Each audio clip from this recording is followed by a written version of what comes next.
For years, Carrie Bradshaw was sold to us as the ultimate dream girl. The writer with the fabulous shoes, the iconic apartment, the whirlwind romance that kept us hooked for 6 seasons and 2 movies. We rooted for her. We wanted to be her. We memorized her outfits and her one-liners. But here's what nobody talks about. When you actually go back and watch SATC with fresh eyes, something deeply uncomfortable emerges. Carrie doesn't just attract chaos, she craves it. She manufactures it. And when life offers her stability, peace, or genuine love, she runs in the opposite direction like it's something toxic. This isn't about tearing down a beloved character for the sake of it. This is about understanding why someone would actively choose dysfunction over happiness, again and again and again, across decades of her life. Mr. Big shows his hand from the very first encounter, and somehow Carrie mistakes red flags for romance. He won't call her his girlfriend. He won't give her a key to his apartment. He hides her from his social circle like she's some dirty secret he needs to compartmentalize. When his mother comes to town, he literally doesn't introduce them. He keeps Carrie waiting outside a restaurant while he has dinner with his family. These aren't subtle hints. This is a man screaming through his actions that he's emotionally unavailable. He compartmentalizes every aspect of his life, and Carrie gets the smallest, most insignificant box. But instead of recognizing the pattern and walking away with her dignity intact, Carrie digs in deeper. She obsesses. She waits by the phone like a teenager. She rearranges her entire life around someone who can't even define what they are to each other. She analyzes every word, every gesture, every silence. The power imbalance doesn't bother her. If anything, it fuels her. She's constantly chasing, constantly trying to prove she's worth more than the crumbs he's offering. Big's withholding becomes the foundation of their entire relationship, and Carrie convinces herself that chasing someone who won't commit is somehow more meaningful, more passionate, more real than being with someone who actually shows up. This moment sets the template for everything that follows. Unavailability becomes her drug of choice, and she spends the rest of the series proving she's addicted. Then Aiden walks into her life, and suddenly Carrie has everything she claimed to want. He's honest, present, emotionally available, and genuinely in love with her. He doesn't play games. He tells her exactly how he feels. He builds her furniture with his own hands. He integrates into her life seamlessly. He's ready for the real thing, ready to commit, ready to build something lasting. And what does Carrie do with this gift of a healthy relationship? She suffocates under the weight of his stability. She starts feeling trapped by the very things that should make her feel secure. She hides in closets to take Big's phone calls, literally concealing herself to maintain contact with a man who's proven time and again that he doesn't prioritize her. She cheats, not once in a moment of weakness that could maybe be understood, but repeatedly, deliberately, over an extended period. She lies to Aiden's face. She sneaks around like a teenager having an affair with her teacher. When Aiden proposes after they get back together, she says yes, but anyone with eyes can see she doesn't mean it.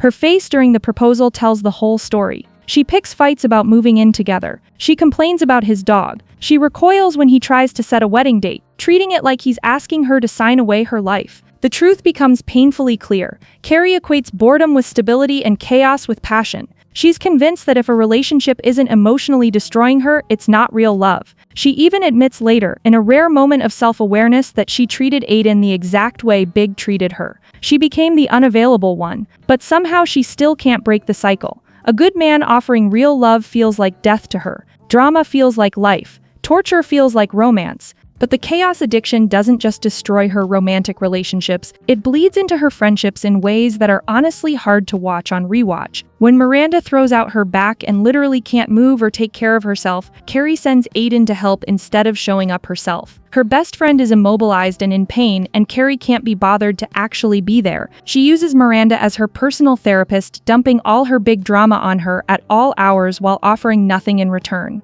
Miranda listens to the same stories about Big not calling, Big being distant, Big being unavailable over and over for years. She ditches her friends constantly whenever Big snaps his fingers, leaving them mid-conversation, mid-crisis, mid-anything for what she dismissively calls his politically incorrect meat. Charlotte could be sharing something important. Samantha could be going through something difficult. But if Big calls, Carrie's gone. When Samantha has cancer actually fighting for her life, Carrie somehow makes it about whether she's happy in her own relationship with Alexandra Petrovsky. She turns Samantha's diagnosis into an opportunity to process her own feelings. And the Charlotte engagement ring situation? That's a whole other level of entitlement. Carrie guilt trips her friend into giving her a $14,000 engagement ring to fund a down payment on an apartment she can't afford because she spent her rent money on shoes for years, not rent money once or twice, consistently. She's a grown woman who stores clothes in her oven because she has so many designer items she's run out of space, and when her lifestyle choices catch up to her, she expects her friends to bail her out.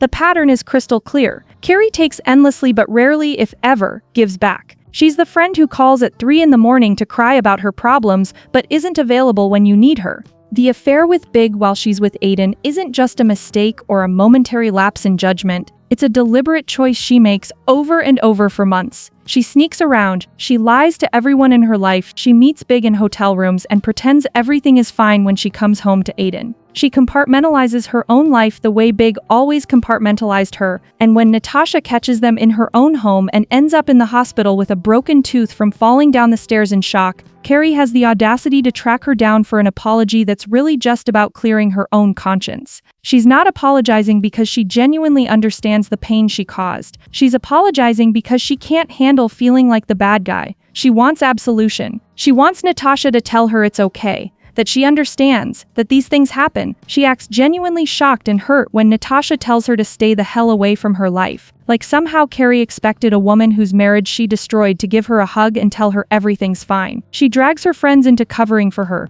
making them complicit in her lies. She plays the victim even though she's the one who blew everything up. And here's the kicker. She had a man who carved her a custom chair because he noticed she was uncomfortable sitting on his furniture. A man who wanted to build a life with her, who loved her unconditionally, who was willing to work through her betrayal. But she chose the married man who treated her like an option, like a side piece, like something to dabble with when he was bored with his actual life. She chose chaos over someone who chose her. Every single time she picked the harder, more painful path. Carrie presents herself as this progressive, sexually liberated woman living her truth in New York City, but scratch the surface and the hypocrisy shows through immediately. She judges Samantha harshly for dating a woman, making snide comments about her bisexuality and treating it like it's a phase or an experiment. Her feminism only extends to people who make the same choices she does, who live the same lifestyle, who validate her worldview. She's open about romance, sure, but only the right kind of romance. Only the kind that fits her narrow definition of acceptable. Her financial irresponsibility gets framed as quirky and relatable throughout the show. She stores clothes in her oven. She spends $40,000 on shoes while having no savings. She can't afford her apartment but won't adjust her lifestyle. But it's not cute when you really look at it. It's a grown woman in her 30s and 40s refusing to take accountability for basic adult responsibilities.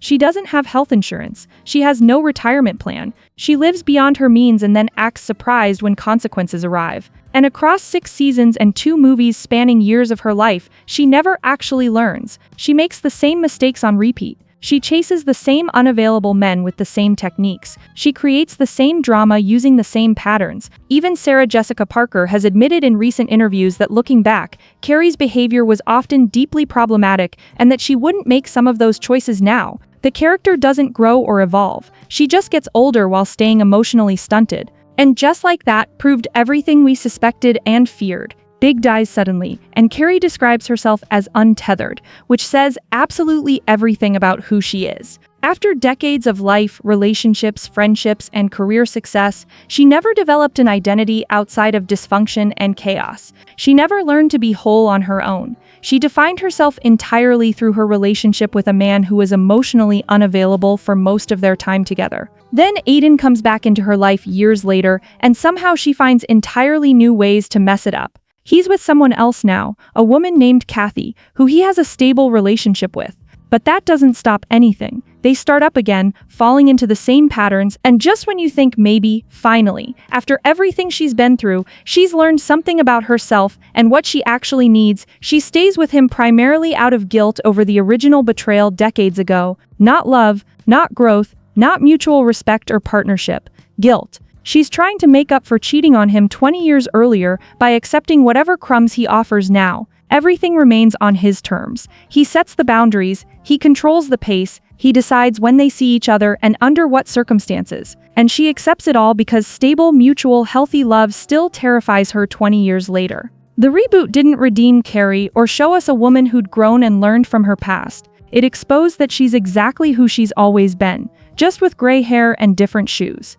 So what is it? Why does someone actively choose chaos over peace? Why would anyone repeatedly sabotage their own happiness? Look at the full pattern. Big's unavailability that she chased for years, sabotaging Aiden twice across 2 separate relationships. The constant crises she manufactures out of thin air. Carrie doesn't just tolerate drama, she needs it like oxygen. When her life gets stable and calm, she creates problems. She picks fights over nothing. She cheats. She obsesses over men who don't want her while ignoring the ones who do. She finds ways to introduce turmoil into every peaceful moment. And here's the darkest truth that the show almost accidentally reveals. Her entire career is built on her dysfunction. Her column only exists because her life is a disaster. She writes about her terrible dating experiences, her emotional chaos, her relationship drama. If she were happy and stable, she'd have nothing to write about. Her readers don't want to hear about functional relationships and emotional health. They want chaos. They want drama. They want dysfunction. Chaos isn't just her comfort zone, it's her identity and her livelihood.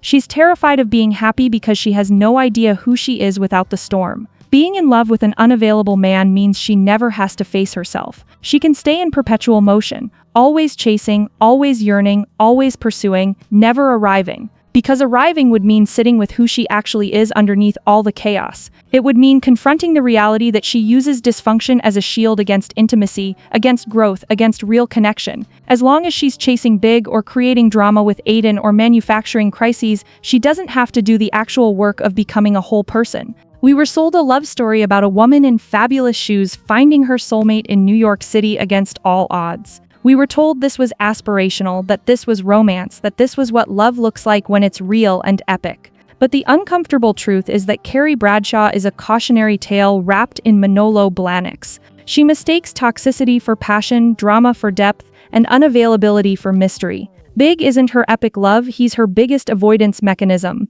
He's the perfect excuse to never have to be fully present in her own life. And the real tragedy? How many viewers internalized this message? How many people watched Carrie and learned that roller coaster relationships equal true love? That chasing emotionally unavailable partners is romantic and worthwhile? That stability is boring and passion requires pain? The legacy isn't empowering, it's damaging. It taught a generation that suffering for love is noble, that if it's not hard, it's not real, that you should wait around for someone to choose you instead of choosing yourself. Carrie could have been someone who learned, who grew, who chose herself and her own peace. Instead, she spent decades proving that some people would rather drown in chaos than learn to swim in calm waters. Maybe the real addiction was never to the drama itself. Maybe it was to never having to look in the mirror and face the person staring back. And that's the saddest part of all.